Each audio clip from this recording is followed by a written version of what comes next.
Listo. Entonces, por favor, ¿me confirman que se escucha el video? Vamos un pequeño segundito con la, con la publicidad de YouTube Sobre y la mesa ahí. de este debate se han expuesto algunas posibles soluciones inmediatas, como la provisión federal. ¿Se escucha, chicos? El audio del video a través del... ¿me ayudan a confirmar, por favor? Sí, Sí, señor, sí se listo. escucha. Chévere, de armas chicos. de asalto que estuvo vigente Se 10 escucha años. bajito. Sobre la mesa de este debate se han expuesto algunas posibles soluciones inmediatas, como la prohibición federal de armas de asalto que estuvo vigente 10 años en Estados Unidos de 1994 al año 2004. Una ley promovida por la senadora demócrata Dianne Feinstein que restringió la fabricación, la transferencia y la posesión de ciertas armas semiautomáticas y los cargadores de gran capacidad. En esta prohibición se incluía el fusil AR-15, el mismo que fue utilizado en el tiroteo de Parkland en Florida y en el de ayer de Uvalde, Texas. Los rifles M14, pistolas y escopetas semiautomáticas como la Glock 18 o Walther P99. Desde su derogación en 2004, la senadora Está muy ha bajito. liderado todos los intentos para restaurar esa ley. Sí. El último de ellos consiste en aumentar la edad de 18 a 21 años como mínimo para comprar armas de asalto y cargadores de municiones de alta capacidad. Casi no se escucha. Republicanos está inscrita en la Constitución de Estados Unidos.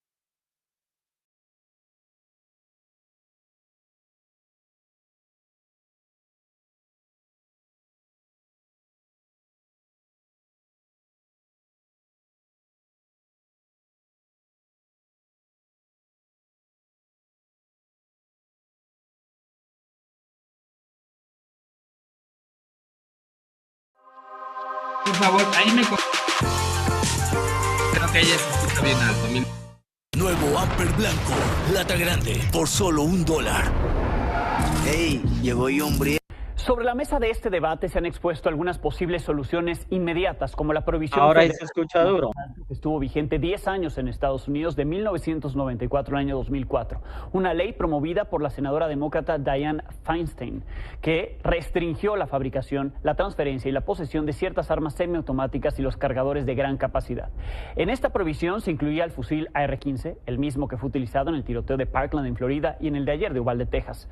Los rifles M14, pistolas y escopetas semiautomáticas como la Glock 18 o Walther P99. Desde su derogación en 2004, la senadora ha liderado todos los intentos para restaurar esa ley. El último de ellos consiste en aumentar la edad de 18 a 21 años como mínimo para comprar armas de asalto y cargadores de municiones de alta capacidad. La negativa de los republicanos está inscrita en la Constitución de Estados Unidos, en la segunda enmienda, que garantiza el derecho a poseer y portar armas. Eso es lo que ellos argumentan. Pero la verdadera razón es esta: la afinidad con la Asociación Nacional del Rifle, la NRA, que por cierto externó sus condolencias en este comunicado a los familiares de las víctimas que murieron en el tiroteo de Uvalde, Texas. Aprovechó ahí para hacerse promoción. Anunció que mantiene su reunión anual allí en Houston, donde hablará de armas, rezará por las víctimas, dice la NRA. Y tras lo ocurrido, aumentará sus esfuerzos para que las escuelas sean más seguras. Ahí, en ese comunicado, en ese texto, ni un solo compromiso para que sus armas no acaben en manos de quienes puedan cometer crímenes como el de Uvalde, Texas. No se está escuchando, yo no estoy escuchando, está muy bajito. También el que paga manda. De acuerdo con datos de la organización Brady, Unidos contra la violencia armada, en 2019 la NRA gastó $1.6 millones para presionar al Congreso de su país para que no aprobara una ley de prevención de la violencia armada. Ha hecho donaciones millonarias a senadores como Mitt Romney de Utah, quien ya recibió $13.647.676 de la NRA.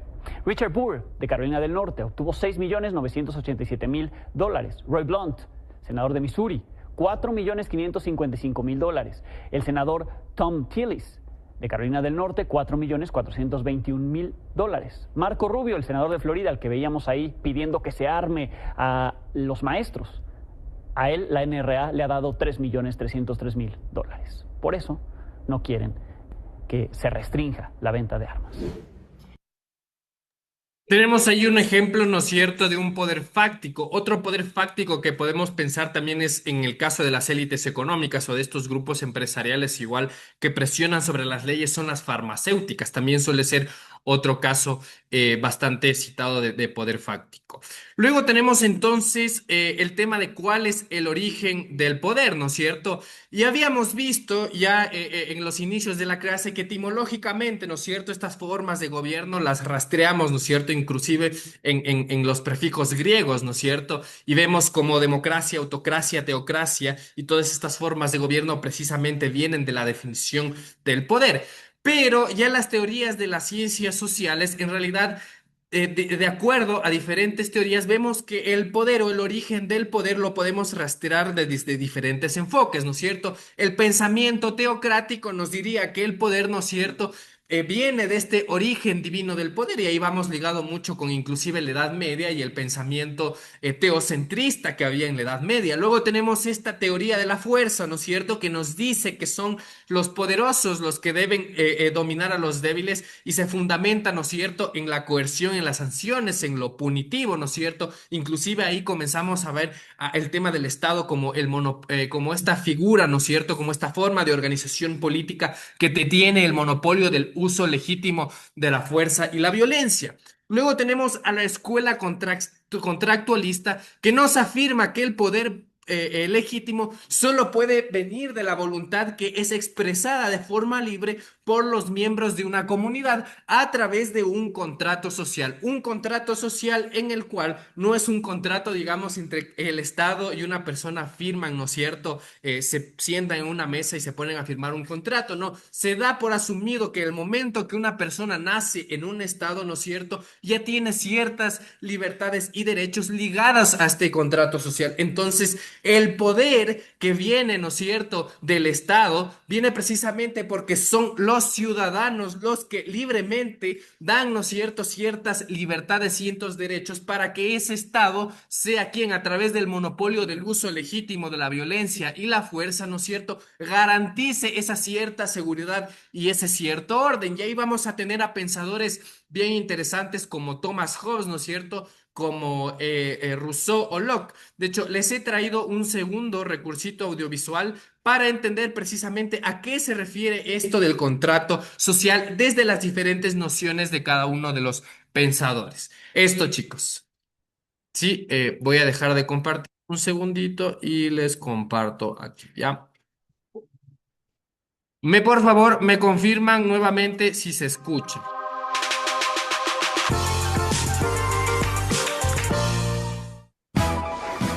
Nuevas Oreo Fresa. ¿Oreo fresa? Sabor a fresa. En este video te explicamos ¿Me pueden confirmar que se escucha, por favor? Fuerte y claro, profe. Fuerte y claro. Gracias, chicos.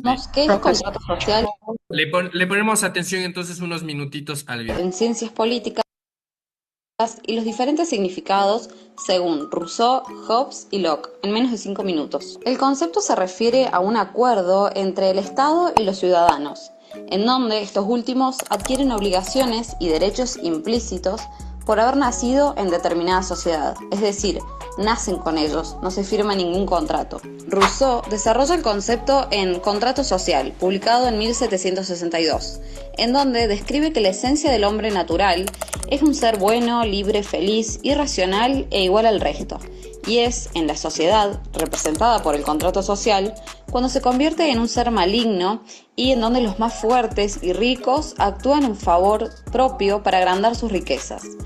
Es por eso que considera la soberanía popular innegable en el Estado. Sin embargo, el mismo concepto fue tratado anteriormente por los filósofos ingleses Thomas Hobbes y John Locke, que se preguntaban cómo el hombre pasa de encontrarse en un estado de naturaleza con libertad, sin límites, a formar una sociedad con libertades limitadas por el Estado. Hobbes desarrolla su filosofía en el siglo XVII y, como hablamos en el video del link, él defendía la necesidad de entregar parte de la libertad de las personas a un Estado para procurar su seguridad, ya que consideraba al hombre maligno, independiente y competitivo, y el miedo los conducía a agruparse en sociedad. A diferencia entonces de Rousseau, creía que el estado de naturaleza era sinónimo de guerra constante. Entonces, para asegurar la supervivencia de las personas, El hombre cedía parte de su voluntad y soberanía al Estado con el fin de que éste los proteja al conjunto. Por otro lado, Locke creía que el hombre en el estado de naturaleza mostraba su verdadera esencia, y esta era la libertad, la igualdad y la racionalidad. A diferencia de Hobbes, afirmaba que en el estado de naturaleza no existía una guerra constante, sino que los hombres cooperaban de forma pacífica. Y la razón del contrato social era para que el Estado defendiera la ley natural, los derechos y las libertades de cada individuo. En resumen, para Hobbes el estado de naturaleza es de una guerra continua entre todos. Ve al contrato social como una garantía de la seguridad y de la paz, entendiendo que la mejor forma de Estado es un Estado con poder absoluto. Para Locke, en el estado de naturaleza, los hombres son libres e iguales, entendiendo que el contrato tiene la función de asegurar que ese estado de naturaleza se mantenga, por lo que el Estado debe ser soberano y limitado. Para Rousseau, el hombre natural es bueno y compasivo, y el contrato social tiene la función de cumplir con la voluntad general apoyado por un tipo de Estado democrático. Y el Tenemos entonces ya esta idea, ¿no es cierto?, del contrato social, que dentro de las teorías de origen del poder precisamente nos dice que el poder precisamente viene o se origina de esta voluntad libre que los ciudadanos dan, ¿no es cierto?, partiendo de estas nociones de estado de naturaleza que tanto hablaban Locke, Rousseau y Hobbes, entendiendo al ser humano tanto como un ser benevolente, como asimismo como un ser egoísta, en tanto, ¿no es cierto?, en el contrato social se cede, ¿no es cierto?, estos derechos, estas libertades hacia un gobernante, hacia un Estado, ¿no es cierto?, que tiene este poder y que está legitimado precisamente en la voluntad que dan los ciudadanos a través de este contrato social. Luego, eso en cuanto a los orígenes del poder. Luego tenemos ya finalmente ya esta clase de ciencia política, lo que se entiende por poder político, ¿no es cierto? Porque ya en términos más modernos del Estado, vamos a entender que en realidad el poder político se diferencia de otras formas de poder, por ejemplo, como los poderes fácticos, ¿no es cierto? Porque en realidad el poder político tiene esta característica primero territorial, es decir, que manda sobre todas las personas naturales y jurídicas que habitan dentro del territorio de un Estado. Y ahí ya tenemos dentro de esta definición de poder, ¿no es cierto?, uno de los elementos constitutivos del Estado, que es tener un territorio. Luego tenemos que también el poder político es este único poder que puede ejercer la coacción física legítima para hacerse obedecer. La fuerza, es decir, aquí ya vemos de nuevo el tema de la teoría contractualista y también esta noción también de Weber cuando define, ¿no es cierto?, al Estado como esta organización política que es la única que tiene de forma legítima el uso legítimo de la fuerza, ¿no es cierto? Entonces tenemos que el poder político se diferencia de otras formas de poder precisamente primero porque tiene este carácter territorial sobre todas las personas naturales y jurídicas que habitan dentro de un Estado y también que es el único que puede ejercer de forma legítima, ¿no es cierto?, para hacerse obedecer la fuerza, esta idea del monopolio del uso legítimo de la fuerza. Entonces tenemos hasta ahí, chicos, hemos visto entonces en síntesis que tenemos diferentes nociones del poder, ¿no es cierto? Primero entendíamos al poder como esta capacidad abstracta, ¿no es cierto?, de ser, hacer algo, para luego ver que en realidad y en las ciencias sociales entendemos al poder desde diferentes nociones que nos permiten precisamente comprender diferentes fenómenos sociales. Teníamos esta primera noción sustancialista del poder como sustancia, algo que se posee, esta noción subjetivista del poder como una facultad reconocida al sujeto, donde la norma, el derecho objetivo es lo que faculta al sujeto a actuar de esa manera, ¿no es cierto?, el derecho subjetivo. Luego veíamos la noción relacional, que ya no nos dice que el poder es algo que se posee, sino que se ejerce, que es dinámico, que está presente en todas las relaciones sociales, y veíamos ahí, ¿no es cierto?, el caso de Foucault y veíamos ahí el caso de padres e hijos y de maestro estudiante. Finalmente veíamos, ¿no es cierto?, cierto?, esta noción conflictual del poder, donde se dice que el poder está marcado precisamente por esta lucha entre grupos desiguales, por este conflicto social en una relación de dominación en función de un orden económico, social o político. Y ahí vemos que tenemos como principales pensadores principalmente a la teoría marxista, ¿no es cierto?, a Karl Marx, que nos dice que en realidad el Estado es una herramienta de las clases dominantes para reproducir estas condiciones de explotación, disfrazándolas de orden y bien común. Y finalmente veíamos, igual que postmarxistas como Gramsci, nos hablan que en realidad el poder no solo se ejerce a través del Estado, ¿no es cierto?, por la fuerza, por el poder coercitivo, y ni solo por el tema económico, ¿no es cierto?, sino también por las ideas, la educación, los medios, las creencias, abriendo el debate a este término, ¿cierto?, que Antonio Gramsci define como la hegemonía cultural. Luego veíamos que los poderes fácticos son estos poderes de hecho, ¿no es cierto?, que pueden determinar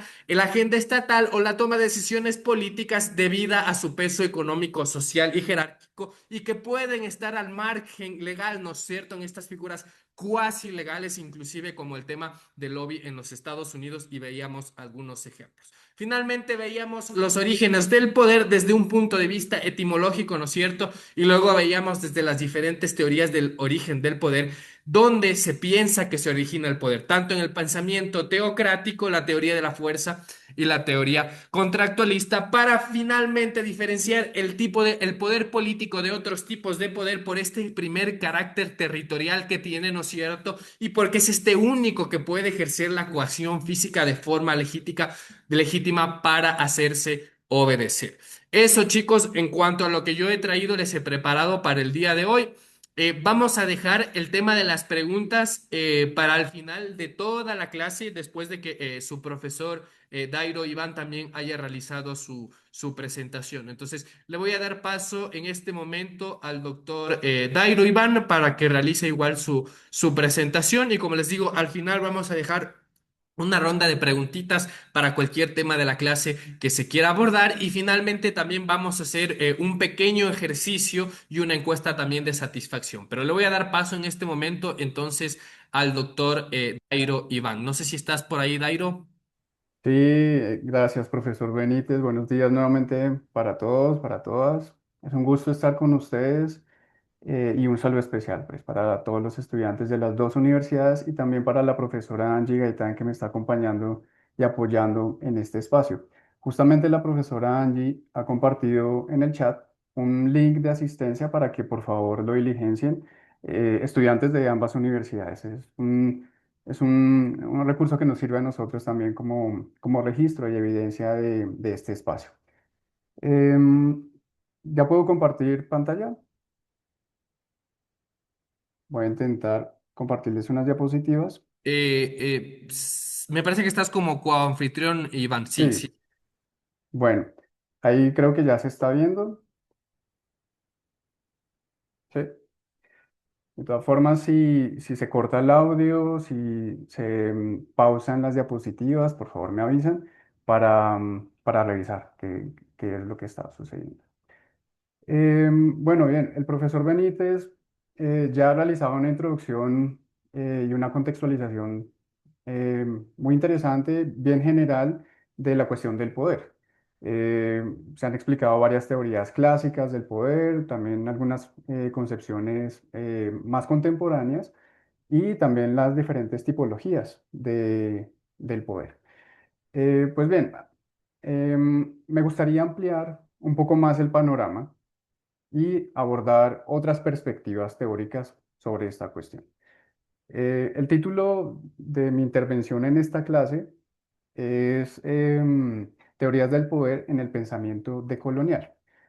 Y este título, bueno, tiene que ver este tema con una pregunta más general que he estado explorando recientemente y es la siguiente. El pensamiento político latinoamericano ha desarrollado una concepción específica del poder. Bueno, ¿por qué considero que es importante o pertinente esta pregunta? Porque, por un lado, en el ámbito académico de las ciencias sociales, de las humanidades, de la ciencia política, Los cursos en torno al poder tienden a enfocarse en las teorías clásicas y contemporáneas que por lo general han sido desarrolladas desde el norte global, desde Europa o Estados Unidos. Y está muy bien que así sea, porque pues hacen parte de la historia del pensamiento y debemos estudiarlas, además pues de que son útiles para la formación en el análisis político y la formación específicamente profesional. Son bastante útiles. Pero considero que también puede ser enriquecedor incluir concepciones producidas desde otros lugares de enunciación, ya sea para contrastarlas o para complementarlas. Por otro lado, en el ámbito político también podría ser significativo estudiar o examinar hasta qué punto estas otras concepciones del poder se inspiran o responden a fenómenos políticos propios, propios de nuestro contexto latinoamericano. Y eso implica descentrar en la producción de conocimiento y también reconocer el potencial que tienen estas mismas realidades políticas, que pueden ser muy diversas, ¿no? Desde la lógica electoral hasta procesos de movilización o de movimientos sociales, etcétera. Ahora, aunque pueden existir o puede existir una producción muy amplia de teorías sobre el poder desde y sobre América Latina, como por ejemplo en la tradición marxista, o también en la tradición republicana, que está muy en boga en este momento, o también desde algunos enfoques empíricos de la ciencia política. En esta ocasión me gustaría enfocarme o centrarme en el pensamiento decolonial, porque más allá de las críticas que podamos hacer am, al pensamiento decolonial, algunas muy acertadas y que personalmente comparto, es innegable que el pensamiento decolonial es un referente teórico y es un referente teórico latinoamericano. Es decir, la influencia que ha ejercido dentro de la academia crítica latinoamericana, este pensamiento es muy fuerte. Incluso excede los límites de la academia y trasciende a la práctica política, en algunos casos, como marcos de interpretación también. Pero además podría decir que pues, es el corpus teórico latinoamericano más conocido, más discutido, más citado también y más reproducido fuera de América Latina. Bueno, por cuestión de tiempo, no voy a poder desarrollar a profundidad ni con detalle el pensamiento decolonial en su conjunto, pero sí me gustaría exponer algunos elementos conceptuales de tres teorías decoloniales del poder. Me gustaría realizar pues algunas aclaraciones conceptuales, describir algunas de las tesis centrales, también comparar algunas de esas características con respecto a otras concepciones como las que el profesor Benítez ha expuesto. Y bueno, estas tres teorías son las que ustedes ven allí. La teoría de la colonialidad del poder, del sociólogo peruano Aníbal Quijano, la teoría del poder obediencial del filósofo argentino-mexicano Enrique Dussel y la teoría del poder como cuidado de las pensadoras feministas Verónica Gago y Raquel Gutiérrez. Bueno, voy a comenzar entonces con la concepción de Quijano, sin introducir la teoría de colonial en general, porque bueno, eso me tomaría más tiempo y seguramente sea innecesario, porque muchos de ustedes pues ya habrán leído algunas de los textos o o conocerán algunas de sus ideas centrales. Pero bueno, para quienes no se han acercado todavía al pensamiento decolonial, en esta exposición que voy a hacer se van a mencionar varias de las ideas centrales, pero también al final puedo recomendar algunos textos introductorios o recopilatorios. Algunos de esos también los he utilizado para la preparación de esta exposición. Bueno, Aníbal Quijano es un autor clave del pensamiento decolonial, porque él sienta las bases teóricas y conceptuales y también en cierto sentido plantea que van a ser las líneas de investigación que otros autores y otras autoras van a desarrollar y también van a contrastar, van a comparar. Pero en este caso, pues me interesa rastrear su concepción del poder. Y como parecerá evidente, el concepto colonialidad del poder, que incluye esta noción, pues es el concepto más importante, también es el concepto más conocido de este autor. Pues este concepto va a ser fundamental para este propósito. ¿Qué quiere decir colonialidad del poder? Este concepto aparece en diversos artículos de Quijano, pero según el propio autor, lo introduce en un texto titulado Colonialidad y Modernidad Racionalidad, del 91-92. En este texto establece una distinción conceptual que va a ser muy importante, eh, no solamente para su propia teoría, sino también para el pensamiento de colonial en general. ¿Qué es la diferencia entre colonialismo y colonialidad? El colonialismo hace alusión a una forma de dominación directa de un Estado sobre otro o sobre otra población que se encuentra fuera de los límites territoriales. Entonces, es una imposición desde el exterior que establece una estructura de poder que condiciona y que configura las relaciones sociales en ese territorio. La colonialidad, por el otro lado, tiene que ver más con la perpetuación o la persistencia de esa estructura de poder, incluso o a pesar de que esa imposición desde el exterior ya no exista formalmente. Eh, entonces, la colonialidad es una colonización del imaginario de los dominados y actúa en la interioridad de ese imaginario. Y lo hace a través de una clasificación social muy específica, que se hace a través de la categoría de raza. El colonialismo puede ser visto como anterior e incluso como necesario para que la colonialidad pueda tener lugar o pueda desarrollarse. Pero la colonialidad es mucho más profunda y mucho más duradera.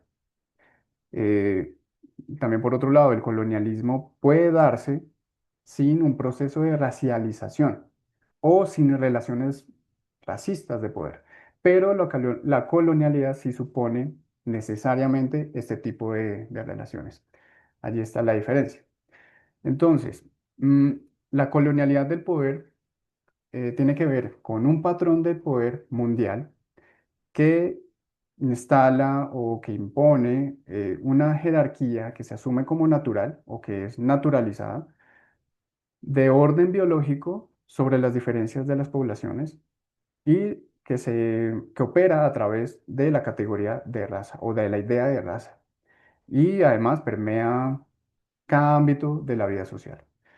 Entonces, la clasificación racial o étnica de la población del mundo es el elemento central de la colonialidad del poder, que es para Quijano, pues este patrón global del capitalismo moderno colonial. Aquí, con esta vinculación de lo moderno colonial, digamos, se presupone una idea clave también del pensamiento de colonial y es la relación inherente entre la modernidad y la colonialidad. Bueno, en otras palabras, em, la colonialidad del poder consiste en la racialización de las relaciones de poder entre identidades que son sociales, identidades geográficas, identidades culturales. Entonces tenemos, por ejemplo, categorías como blancos, negros, amarillos, mestizos, indios, en cuanto a las identidades sociales.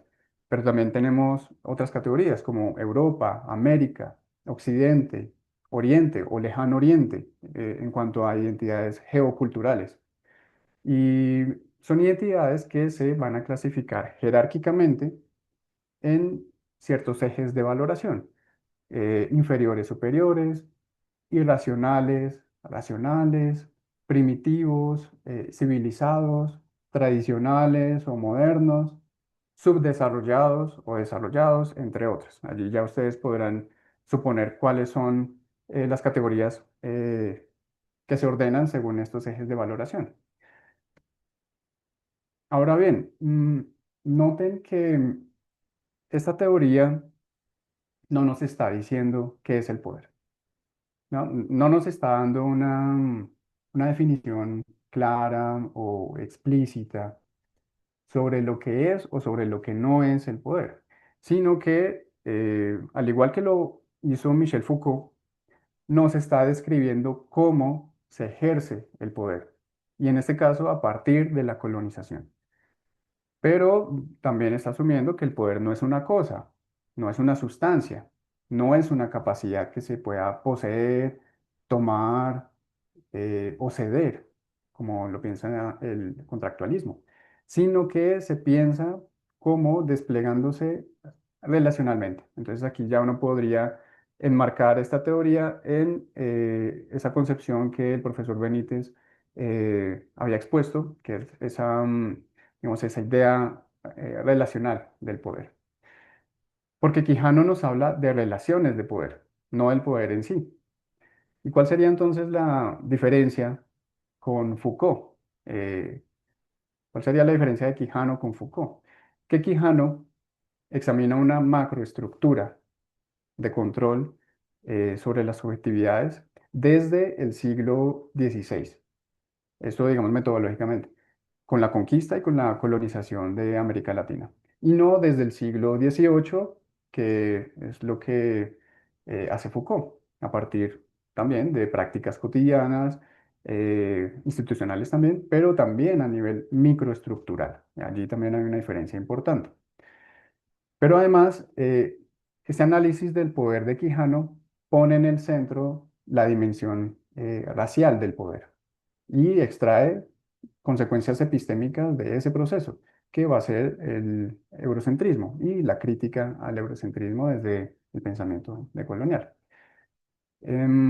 Por otro lado, pareciera que Quijano está entendiendo el poder exclusivamente en términos negativos o represivos, ¿no? Y incluso lo afirma explícitamente, como ven en esta cita, eh, como cuando dice que el poder es un espacio y una malla de relaciones sociales de explotación, dominación, conflicto, articuladas o en torno a la disputa por el control del trabajo, de la naturaleza, del género, que aquí ya lo introduce, pero va a ser un concepto fundamental en desarrollos posteriores de otras autoras, em, pero también sobre el conocimiento, sobre la autoridad, etcétera.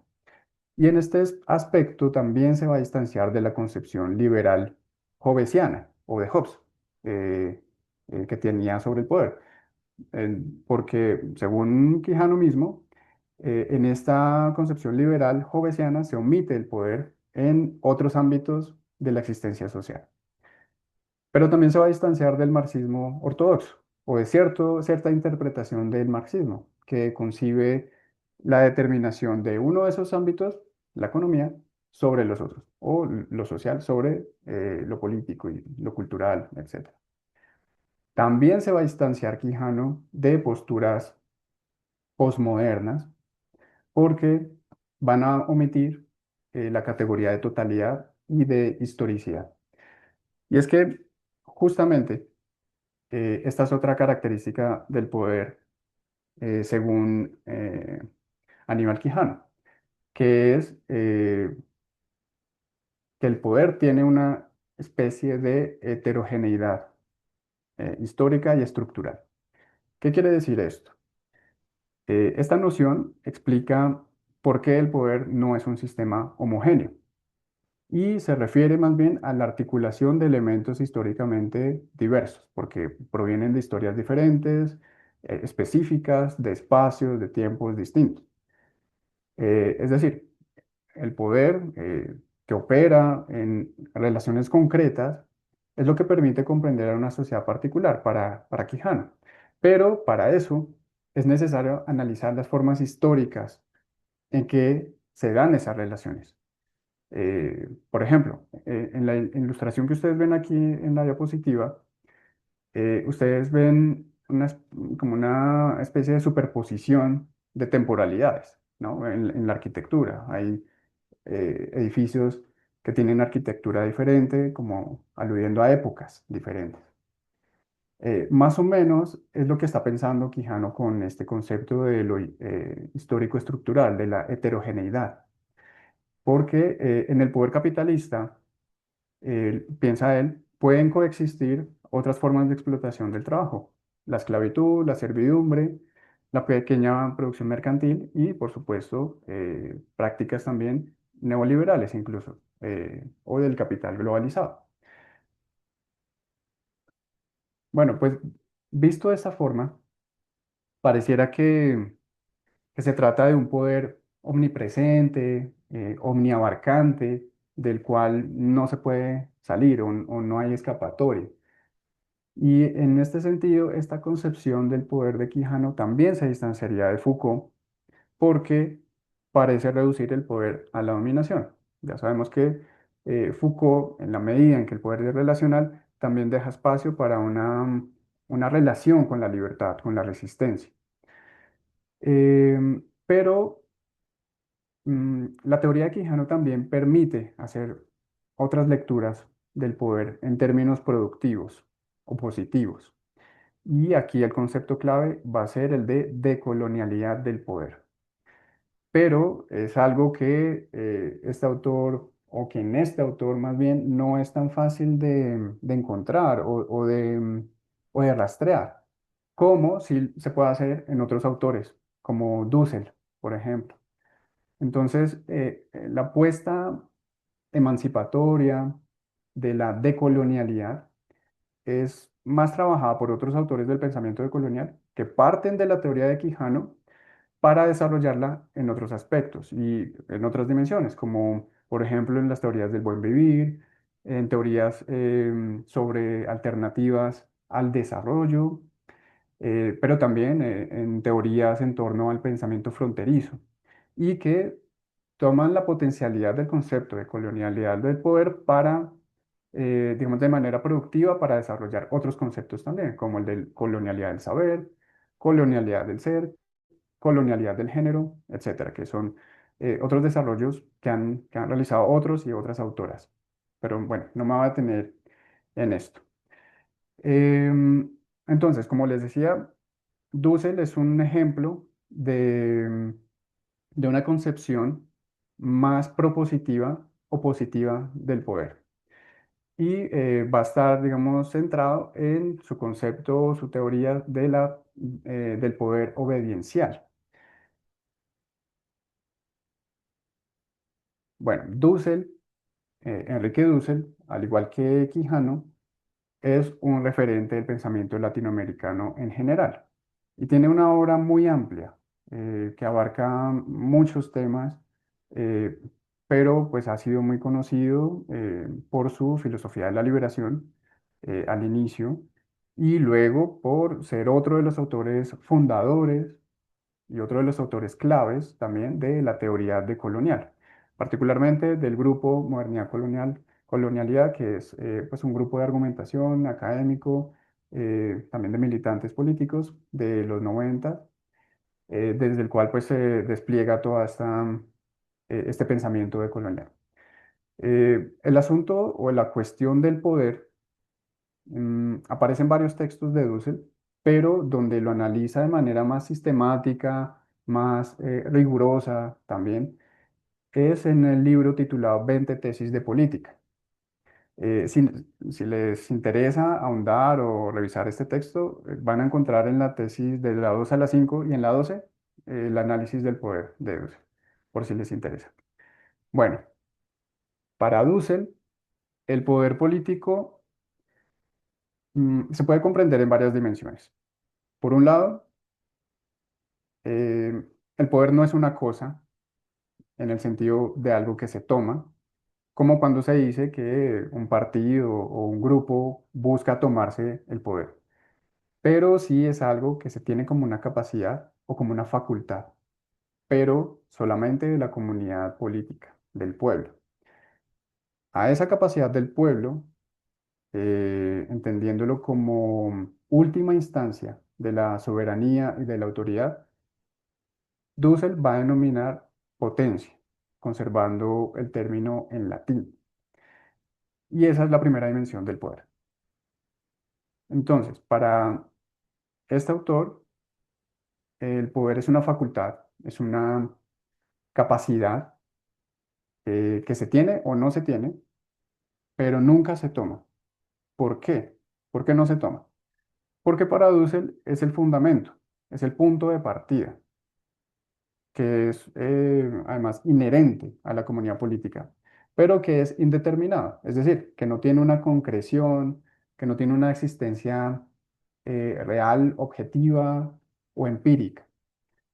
Y ahí es donde encontramos la otra dimensión del poder, la potestas, también conservando el término en latín, que es la materialización de la potencia. Es decir, la potestas es, para Dussel, la institucionalización del poder de la comunidad. Es decir, es la forma en que el poder político que emerge del pueblo se delega en instituciones y en representantes. Estas son dos instancias o dimensiones del poder y no se debe comprender entonces en sentido cronológico o temporal.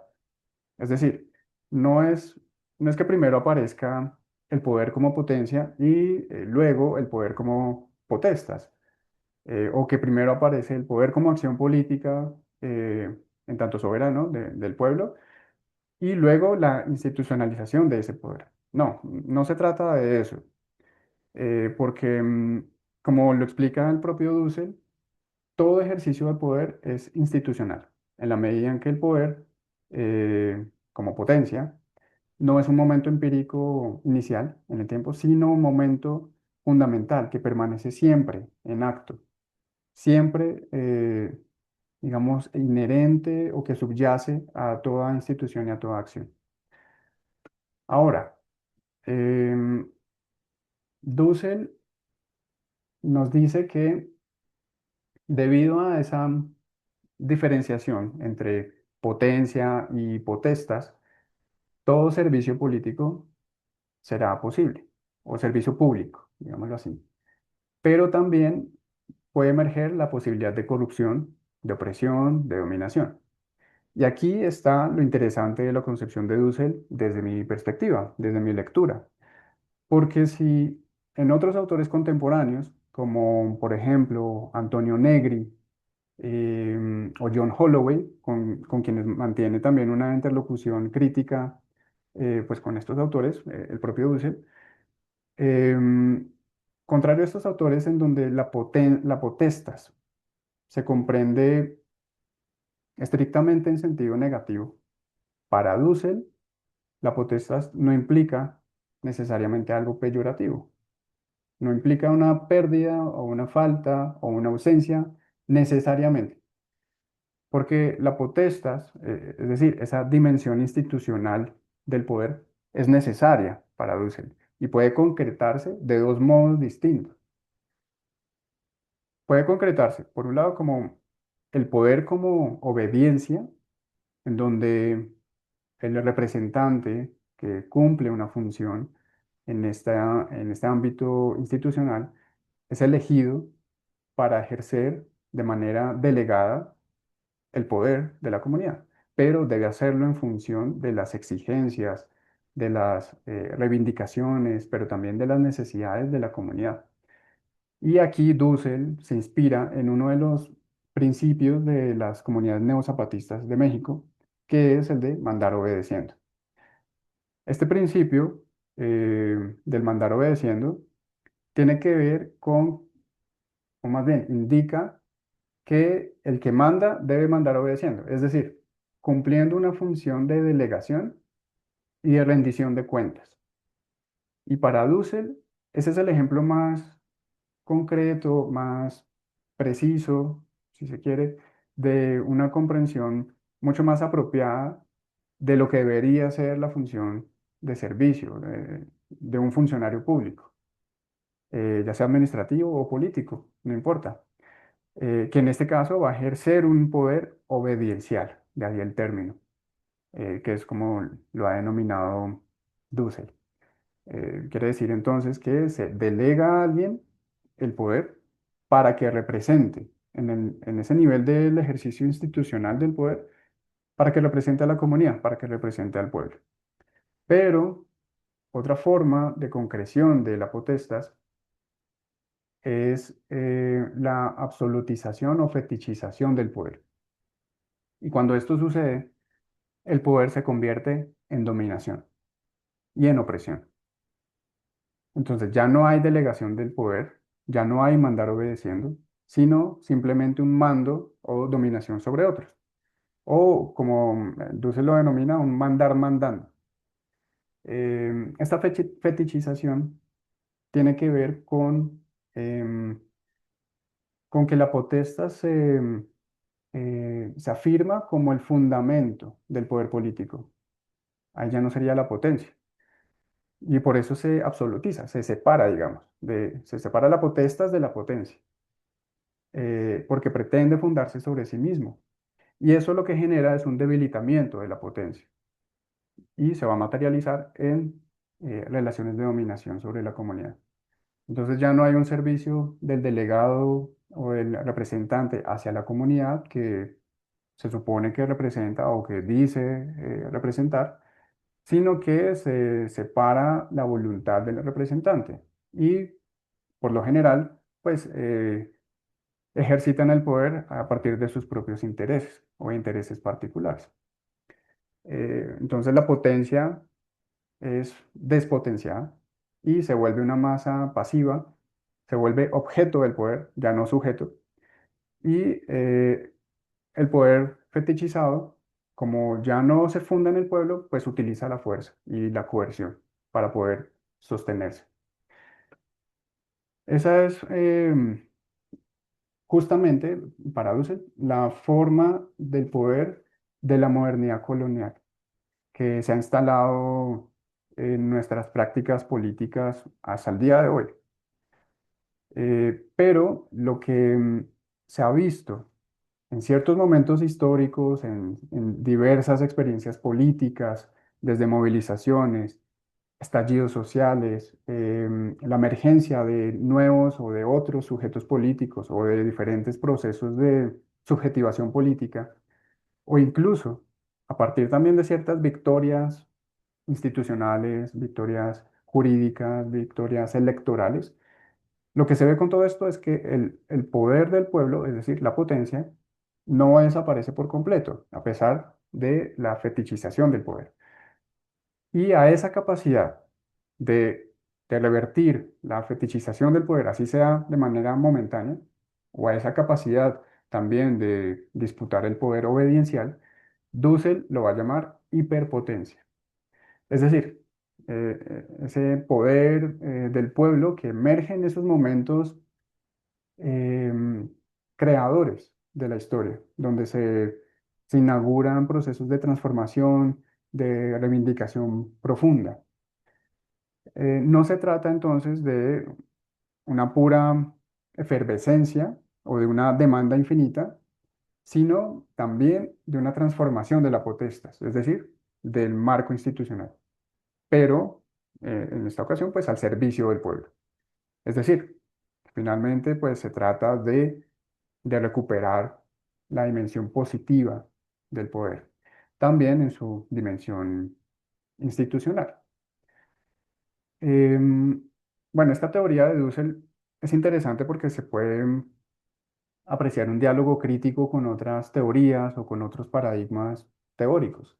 Por ejemplo, se distancia de la teoría clásica de Hobbes y de Weber porque cuestiona la reducción simplista del poder como dominación, pero también se distancia de teorías contemporáneas como la de Hannah Arendt, las de Negri, que mencionaba hace un momento, porque a pesar de sostener una comprensión del poder como poder con otros, de poder colectivo o poder de la comunidad, o incluso también, como lo hace Arendt, que sostiene una diferencia muy radical entre poder y violencia, Dussel no descuida el aspecto de la institucionalización del poder, en un sentido positivo.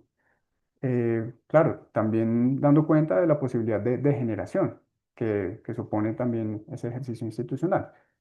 Eh, Entonces, lo interesante de Dussel es que interviene en un vacío teórico, pero bueno, esto no significa que no tenga limitaciones o que no tenga eh, problemas, que no se puedan encontrar también contradicciones o problemas al interior de su teoría.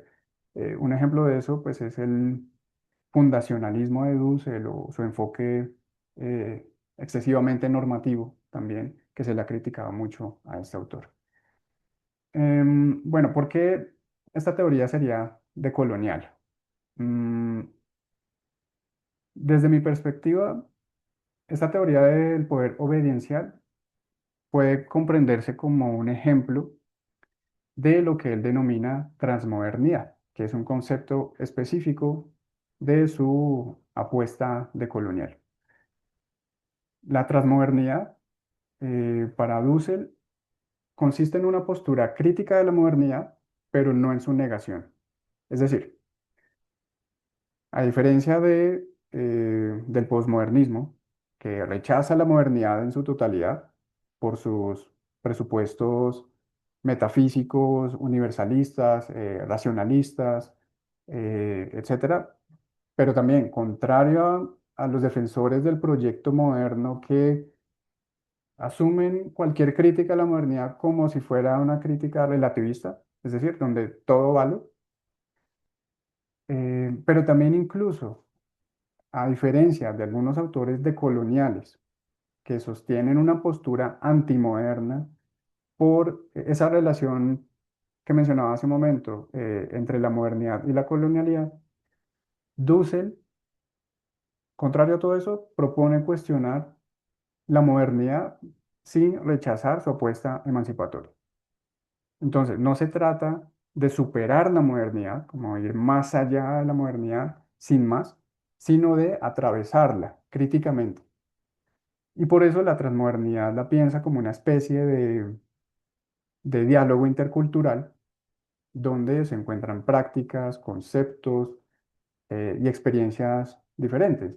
Y ese es el caso del concepto de poder obediencial, donde se articula la experiencia y los saberes de las comunidades en América Latina, por ejemplo, con otras dimensiones del poder que han sido teorizadas por concepciones eh, pues, que han emergido desde otros lugares de enunciación, particularmente del norte global. Y bueno, esto mismo se puede decir también de la otra teoría que voy a exponerles eh, a continuación, que es la del poder como cuidado. Mm, Acá es necesario hacer algunas aclaraciones. Primero, em, aunque el concepto de poder como cuidado existe y ha sido trabajado por diversas pensadoras feministas, las autoras que voy a exponer ahorita de manera muy breve, eso sí, por cuestión de tiempo, que son la politóloga feminista Verónica Gago y la pensadora feminista mexicana Raquel Gutiérrez.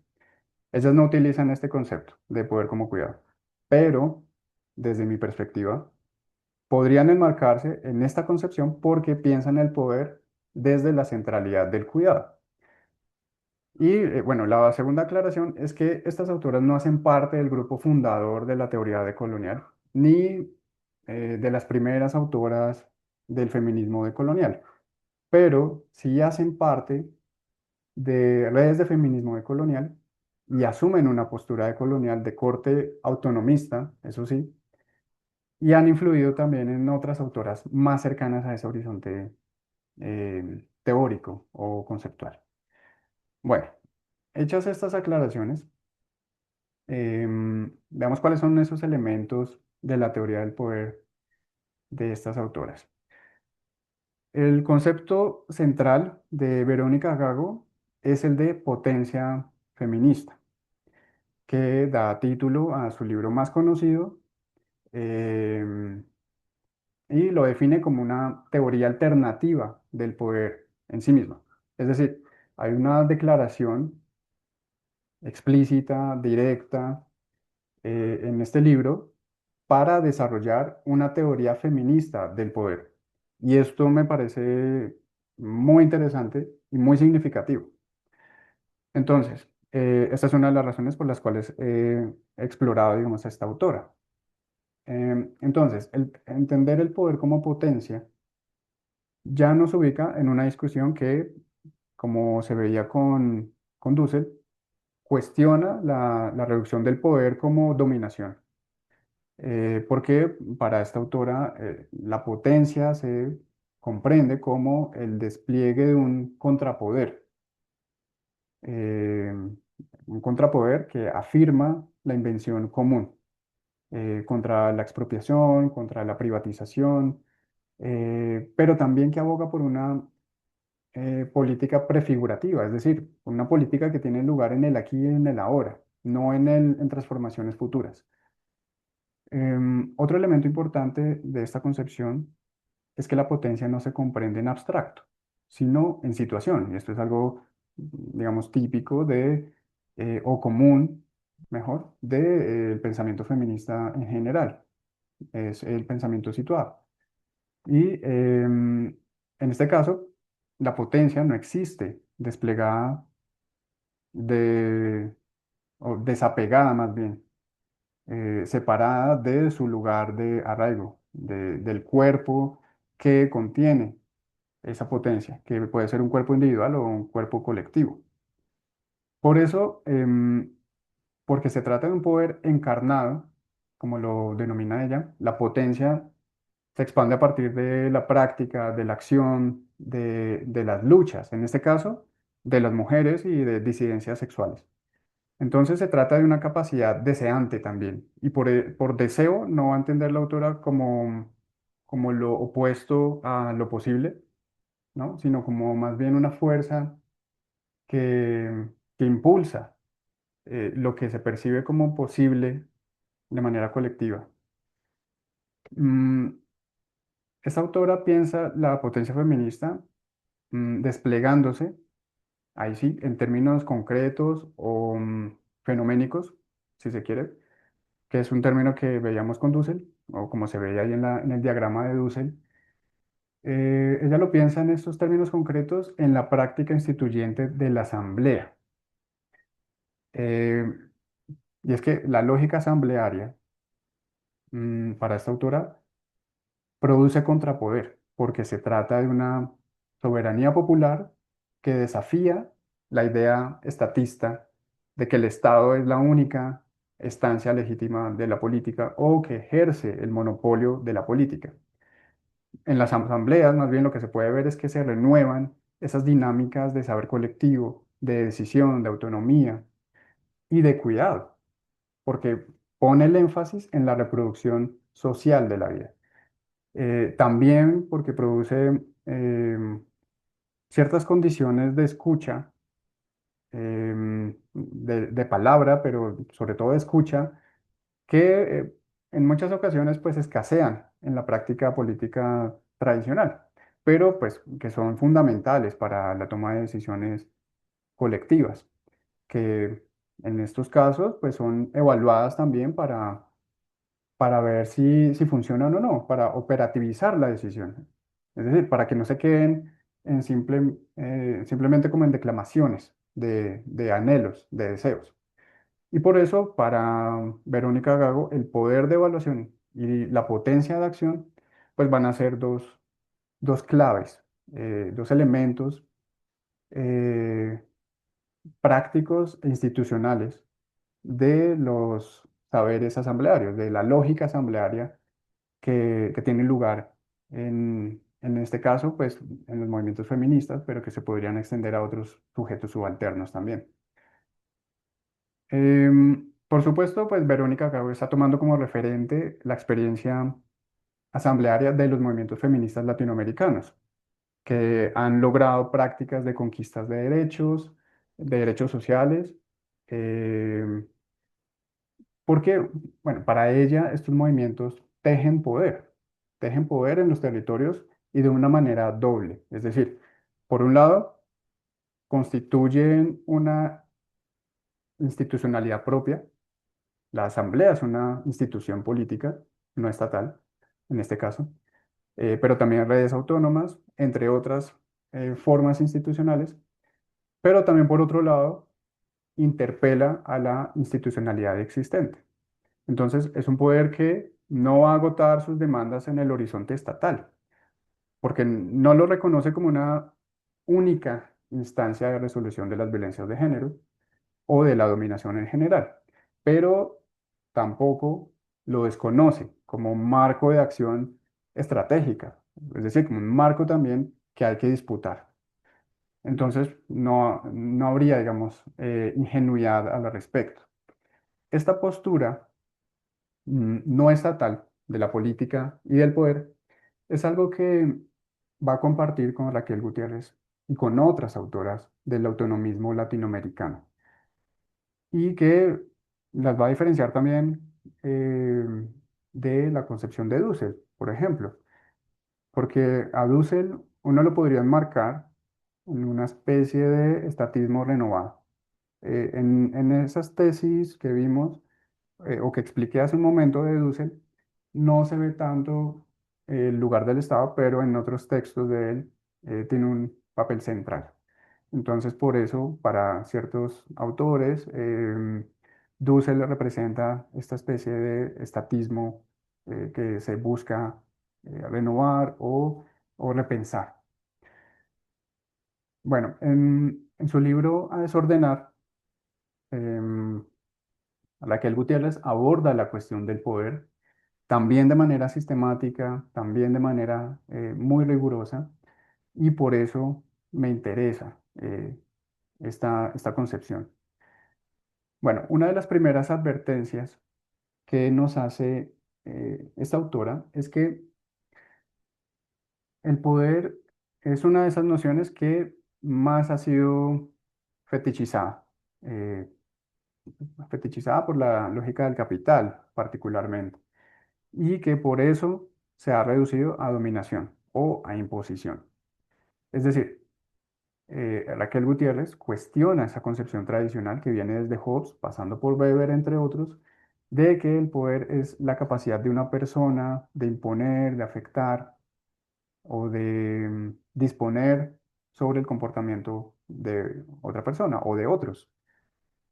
Ella denomina a esta idea mm, como la idea moderno-cartesiana mecánica del poder. Aquí hago un paréntesis y es que Raquel Gutiérrez también es matemática, es decir, su formación es matemática, pero digamos, ha trabajado más en ciencias sociales y en filosofía.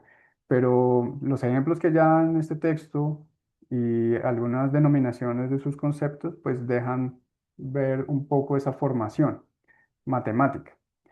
Bueno, es esta idea moderno-cartesiana mecánica del poder, como ella lo denomina, em, tiene o pone el énfasis en una especie de determinismo que asume a los individuos como átomos aislados Esta sí y está que difícil. naturaliza el orden preexistente. Pero esa no es la Es única esto. forma originaria ni la única forma de pensar el poder, porque para la autora el poder también puede ser poder hacer en común además. Es decir, es un acto práctico de, ya va a Es decir, siempre la producción de lo común. Sí, sí, sí. Entonces, sin Pues desconocer toca unir estas que el dos. poder dominación o el poder imposición existe y que se ha institucionalizado, que es, digamos, la forma más común, más recurrente en la que nos encontramos inmersos en este ejercicio de poder, ella va a defender que situemos la práctica política y el ejercicio del poder en otro terreno. Entonces, el poder hacer, que es el concepto que ella utiliza, lo va a comprender como una capacidad creativa que emerge de diversos modos de estar en relación entre los individuos, entre los grupos, pero que va a producir lo común, es decir, el mundo de la vida social, vínculos, acuerdos, prácticas, que no se van a cristalizar, no se van a volver inmutables, sino que constantemente se van a autorregular a través de la misma práctica. Entonces, el poder imposición, dice ella, se va a cristalizar en el Estado, en las instituciones, en las leyes, la normatividad, la disciplina, pero el poder hacer eh, es pura experimentación de reconfiguración del tejido social. Entonces, al igual que Dussel, piensa en términos concretos este poder hacer desde la Sí, experiencia de entonces se puede diversas decir que era un comunidades pincelito, autónomas, colgó un papel. indígenas, afro o campesinas en América Latina, que no se van a, digamos, a plegar o a subsumir a la lógica partidaria, electoral o estatista de la política. Es decir, son apuestas que no buscan conquistar o tomar el poder, sino construirlo de otra forma. Bueno, esta concepción del poder se enmarca en lo que Raquel Gutiérrez va a denominar en otro lugar, en otro texto, como política en femenino. Este calificativo de en femenino, según la propia autora, busca señalar más bien que el eje y el punto de partida de esa forma de lo político es el compromiso colectivo con la reproducción de la vida en su conjunto, de la vida social en su conjunto, para que no se malinterprete. Por eso la noción de cuidado y defensa de lo común es central, es fundamental en esta concepción. Entonces, es una forma política no estadocéntrica que no pretende la confrontación con el Estado, sino la dispersión del poder para reapropiar la palabra, la decisión colectiva, que tienen que ver con los asuntos comunes, es decir, con los asuntos que a todos competen porque a todos afectan en la comunidad política. Y bueno, es que pues esta concepción de la política y del poder insiste una y otra vez y lo va a desarrollar mucho más, también otras autoras a partir de ella, en la lógica de producción de lo común, que tiene que ver con el cuidado de recursos materiales, de recursos simbólicos también, pero que finalmente tienen como eje las, garantizar las condiciones para la reproducción de la vida colectiva.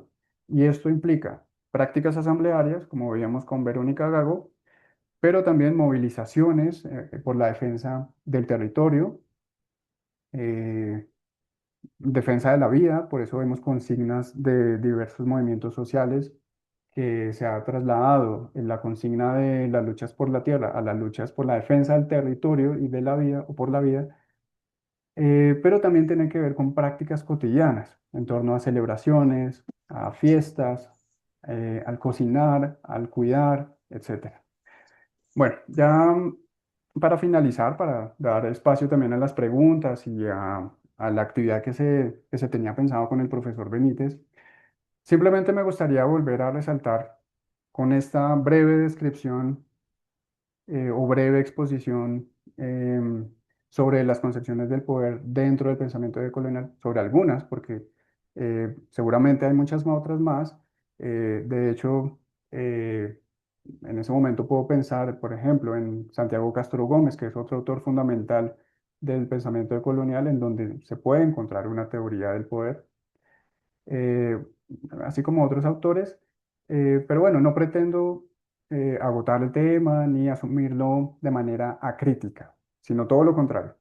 Lo que me interesa es incentivar en ustedes el estudio, la investigación sobre un campo que es muy interesante desde el pensamiento político latinoamericano, que por lo general, como les decía, pues ha sido omitido o ha sido ignorado por desconocimiento o porque nos concentramos en otro tipo de teorías, pero que creo yo puede ser muy enriquecedor para la formación profesional en el campo de la teoría política, de la filosofía política, de las ciencias sociales, de las humanidades en general. Bueno, estas son algunas de las referencias que utilicé. Em, si les interesa ahondar o más bien introducirse mejor en el pensamiento decolonial, puedo recomendar el texto Inflexión decolonial de Restrepo, que es el último que ven allí en la diapositiva, Y el texto El giro decolonial, reflexiones para una diversidad epistémica, porque es una recopilación de los textos más importantes de los fundadores, digamos, de la primera y segunda generación del pensamiento decolonial. Pero bueno, estaré atento también si tienen alguna inquietud. Entonces, profesor Benítez, Sí, podemos continuar. Iván, muchas gracias por tu presentación. Creo que nos ha ayudado a entender, sobre todo hemos visto o explicaba yo inicialmente estas primeras concepciones clásicas del poder de la ciencia política que evidentemente son necesarias estudiarlas, pero las hemos ampliado con el doctor Iván precisamente desde el pensamiento del sur, ¿no es cierto? Para ver desde el sur cómo se piensa, ¿no es cierto? El poder como con referentes precisamente de la teoría decolonial como Aníbal Quijano, este célebre sociólogo, si no me equivoco, peruano, ¿no? Iván, me rectifica si me estoy equivocando. Entonces, espero que con lo que he podido abordar yo y también el profesor Iván Vázquez hayan podido tener una concepción más macro de lo que involucra el poder, no solo desde las teorías clásicas que vimos inicialmente, ¿no es cierto?, sino también desde la perspectiva de colonial, desde estas críticas precisamente a la modernidad y al colonialismo, ¿ya? Entonces, chicos, voy a compartirles a continuación un pequeño ejercicio que habíamos planificado con el doctor Iván Vázquez, el cual les voy a compartir en este momento por el chat y mientras, igual por temas de tiempos, mientras ustedes lo van haciendo esta actividad, que es una actividad muy, muy corta en realidad, les pido por favor que igual cualquier pregunta o consulta la vamos a ir tratando entonces en este momento, a la par que pues sus compañeros van desarrollando la actividad. En este momento les acabo de subir la actividad al chat, por favor, para que la vayan ingresando. Por favor, me confirman, les llegó, pueden ver el formulario de la actividad, por favor, me confirman. Es este formulario de aquí. Un segundito. ¿El de asistencia? No, el que dice actividad en clase. El Ah, ya, último ya, que ya. les mandé.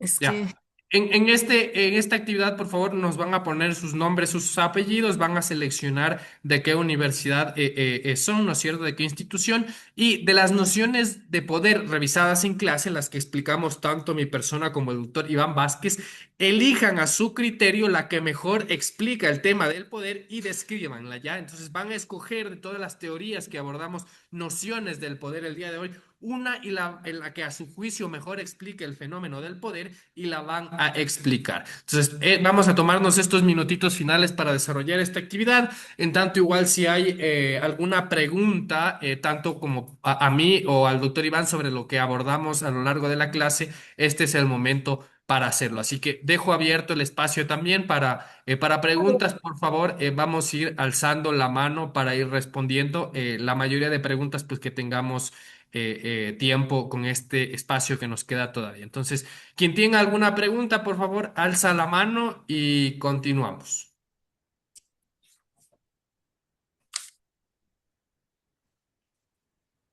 No sé si el doctor Iván, me parece que usted sigue compartiendo la pantalla.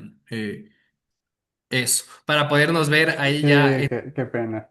Ya. entre todos, no, no se preocupe. Entonces, no sé si tienen alguna consulta, queridos estudiantes, la pueden dejar tanto por chat o si alguien desea igual alzar la mano, pues le habilitamos el micrófono, pero si desean igual pueden dejarla por chat y pues la vamos a ir contestando tanto el profesor Iván como yo. Entonces, vamos a dejar igual estos minutitos para que contesten entonces la actividad. Y por favor, también les recuerdo, tanto a los estudiantes de UTPL como de UNAD, que les hemos compartido unos formularios. Me parece que UNAD les compartió uno para registrar la asistencia.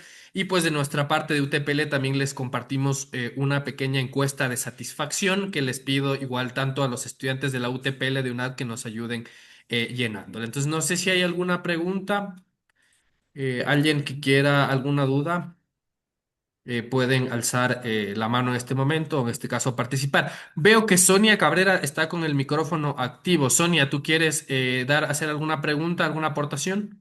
sí, es que estoy llenando el formulario. Si me esperas un segundito, por favor.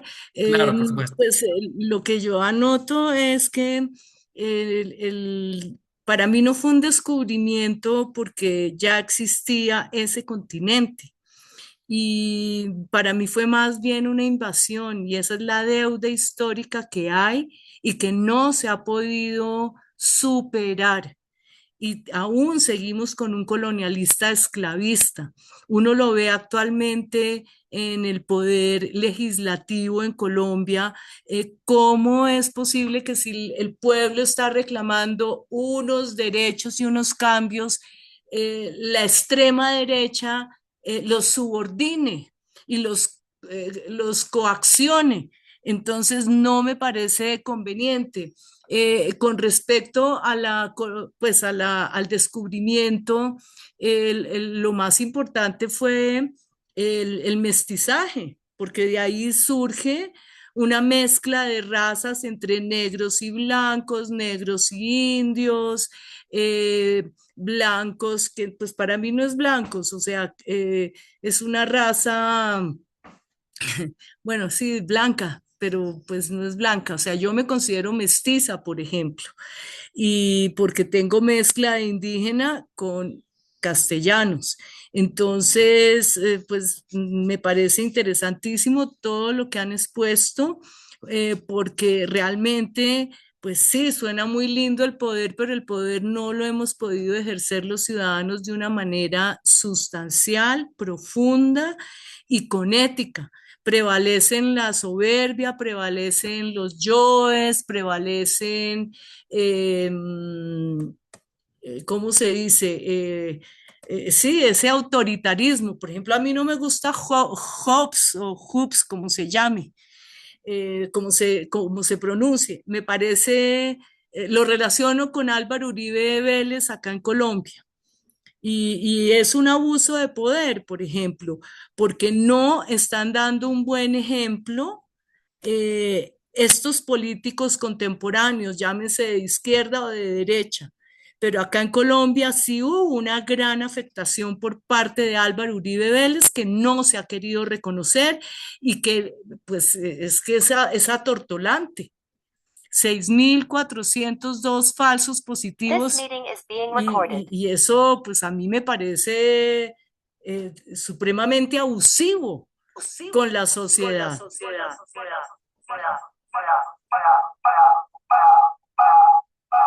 Muchas gracias, Sonia, por tu comentario, por tu aportación.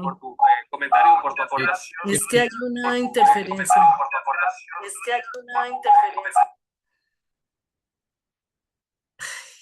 No, esto es terrible. Para poder solucionar la interferencia.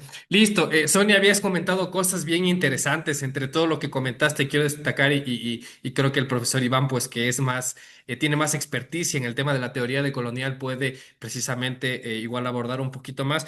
Pero me parece súper interesante que precisamente lo que abordas desde ya de un punto de vista práctico se entiende precisamente con las teorías que habló el doctor Iván, el tema de la potencia, ¿no es cierto?, que hablaba él sobre esta capacidad de acción ya de los ciudadanos que no ha estado tan institucionalizada. Se puede entender precisamente también desde estos términos. Y creo que lo rico de la teoría de colonial es que precisamente nos invita a pensar y a cuestionar precisamente estas formas tradicionales en las cuales se ha entendido el poder. Tú mencionabas a Hobbes, ¿no es cierto? Es un clásico de la teoría política y un contractualista, pero bueno. Espantoso.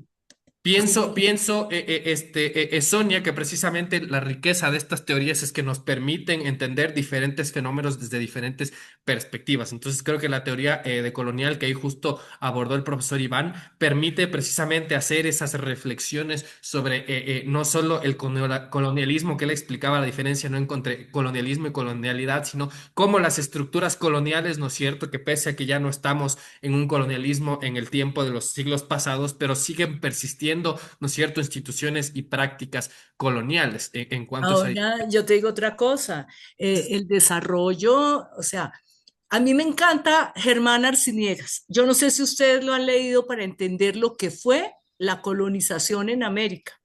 Y pues históricamente hay que entender ese contexto, o sea, Europa venía de un oscurantismo, las guerras, el agotamiento económico, o sea, estaban totalmente mal económicamente.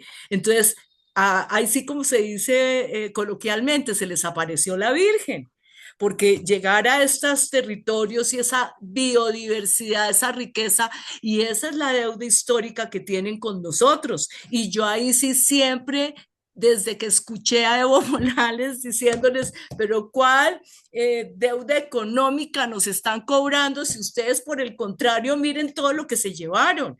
Es que es desde el oro para abajo. Entonces, yo sí vi un desarrollo en Europa, pero América, ¿en dónde quedó en ese momento? O sea, hay una disparidad y esa es la deuda histórica también que tienen con nosotros. Ahora,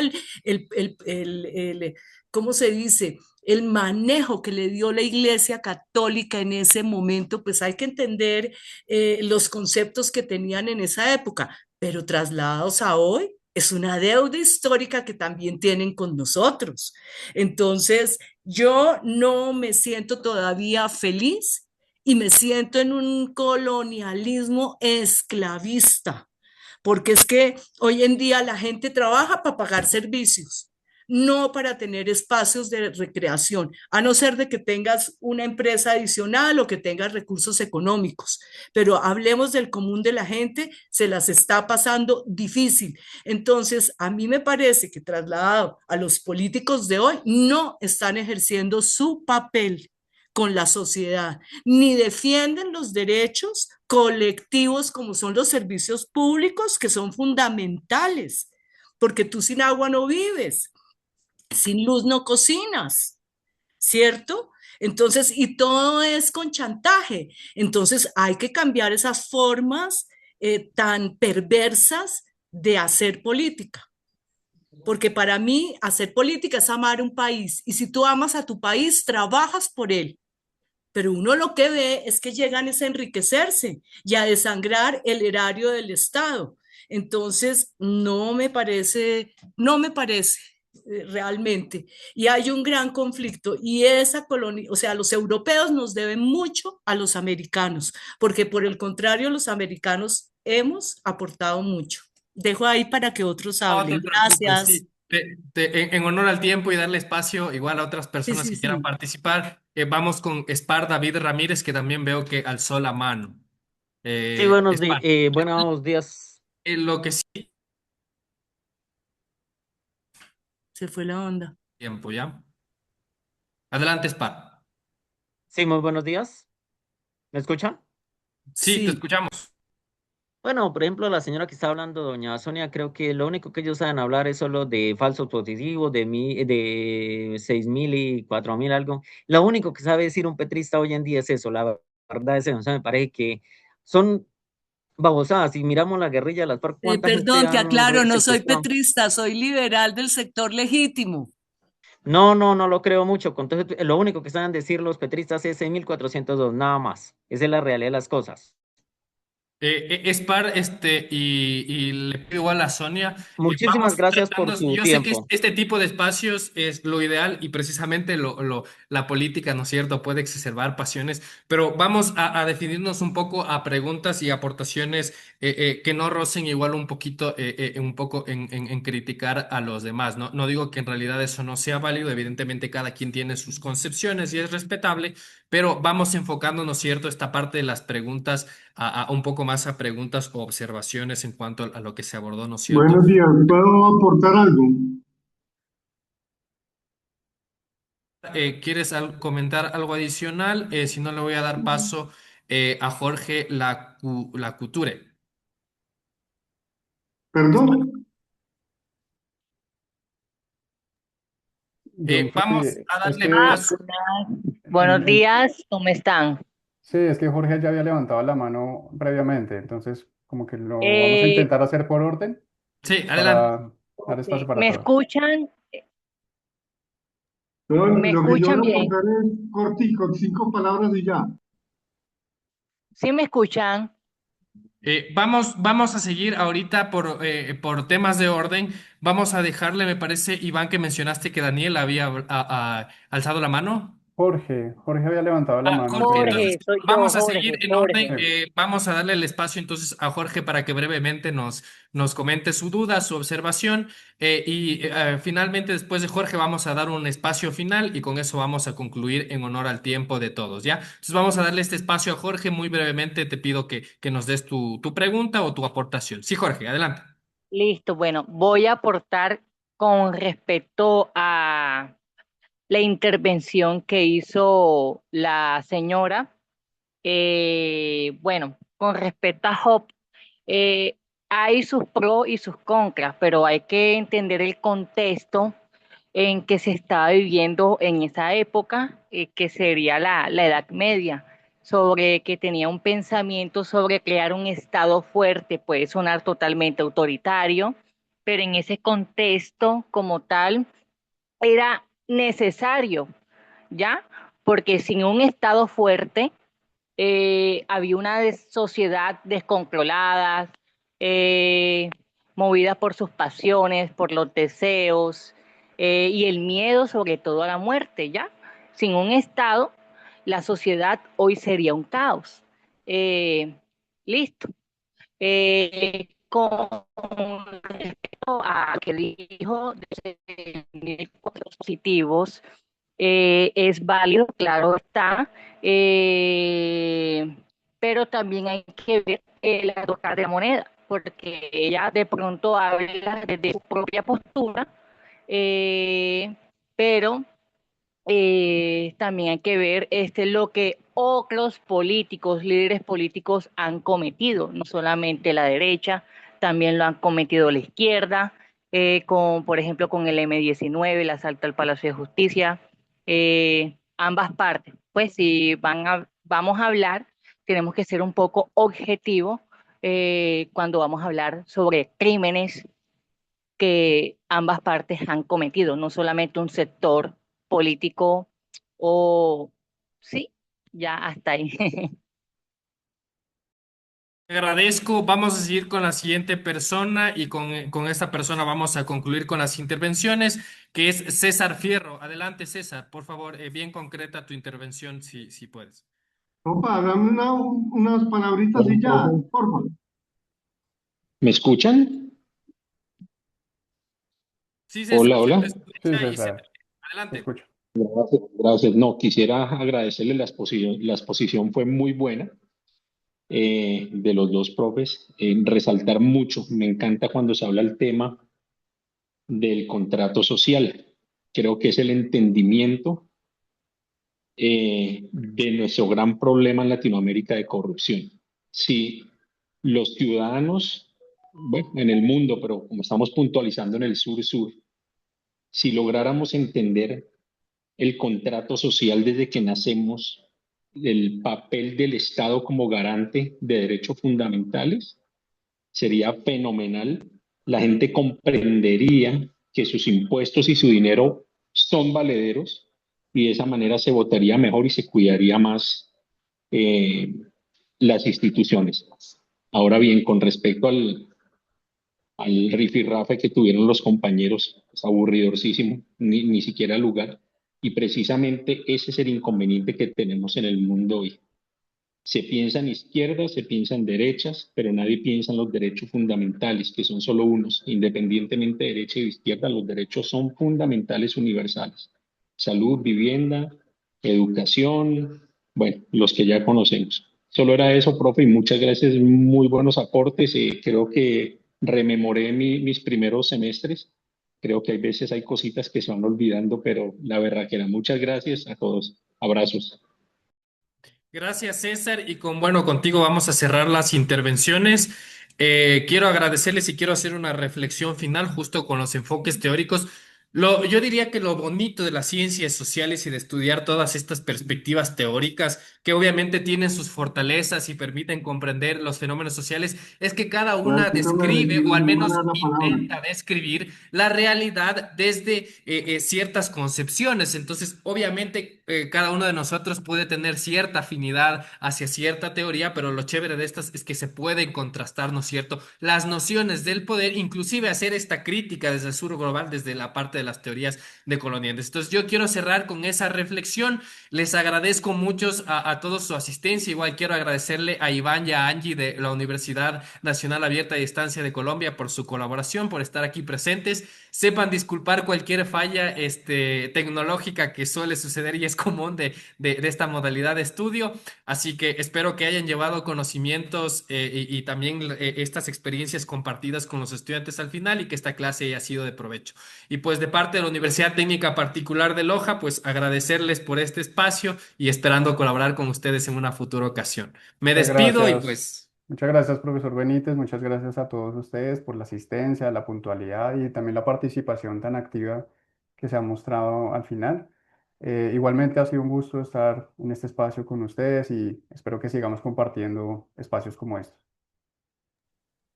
me Una despido. pregunta, ¿pueden bajar la grabación al chat, por favor? Ya Sí, que, bueno, yo yo, me ingresé yo voy a temprano. coordinar, disculpen, y este es el último anuncio parroquial, voy a coordinar yo con el doctor Iván Vázquez y Angie para igual hacer el intercambio de las diapositivas para que ustedes tengan este material y también evidentemente la grabación. Entonces, ya vamos a coordinar internamente entre las dos universidades para que tanto acá en UTPL tengamos el material que desarrolló el doctor Iván y ustedes puedan también ver el mío igual a grabación. Entonces, dennos un poquito de tiempo para hacer esos trámites administrativos y tendrán evidentemente el material disponible. Eso, sin más y para no quitar y alargarnos más el tiempo porque ya nos fuimos de la hora, me despido y pues que tengan muy buen día. Hasta Gracias, Saludos. luego, buena profesores. tarde. Feliz tarde. Gracias. Gracias, hasta luego.